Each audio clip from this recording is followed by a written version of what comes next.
you know, it's at times like this when I begin to feel almost bad for having created one of the most popular occult videos out there, namely my first demonology video. Because as a result of that, I get people asking me questions which are actually answered in subsequent or previous videos.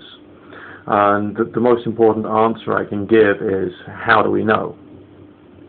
Are we, can we be sure about anything which is laid down or written about or talked about in New Age or occult religious type traditions?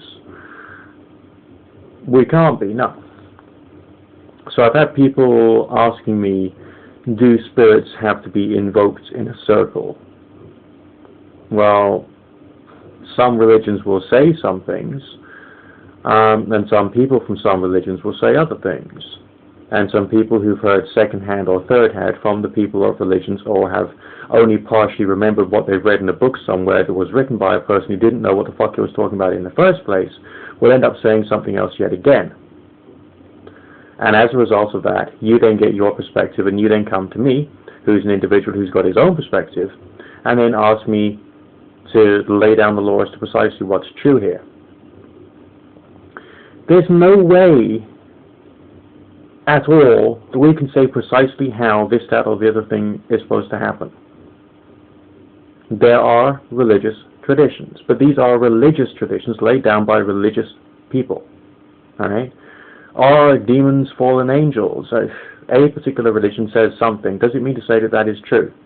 No. Do we have a reason to be afraid? The only reason we've got to be afraid is because someone has decided to drive the fear of God and or goddess and or whatever into us because of their insane psychotic ramblings. So why worry? Just simply, why worry? Alright?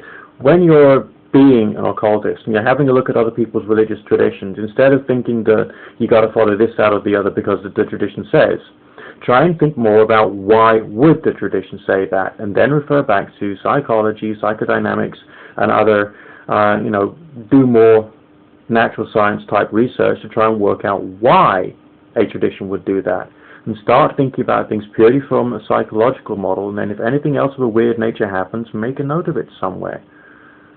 Because it's just, from my understanding, it's the search for strange experiences which makes all this occult stuff interesting. Now, we can't stop people from being spiritual and religious, because that's part of human nature. To cut spirituality out of life entirely is to cut a massive aspect of what we are as humans out of life entirely. It cannot be done, and I would even argue it shouldn't be done. Because there's something, even about the most atheistic people out there in the world, which has some connections to religious methodology.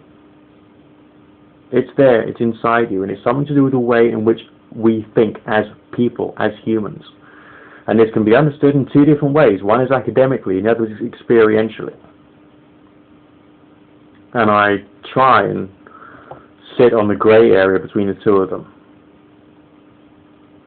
But there's no way in which we can say that spirits have to be invoked in a circle, or spirits have to be invoked in a chaos sphere, or whatever. Why not just go to a Christian spiritualist church and just see how they do things, and then try and incorporate their methods into any other traditions you feel more comfortable with, and just see how it happens. Play around with it, and don't be afraid.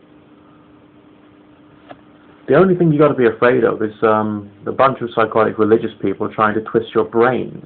That's more terrifying than the actual objective existence of Satan himself in your bedroom. Okay, much more terrifying.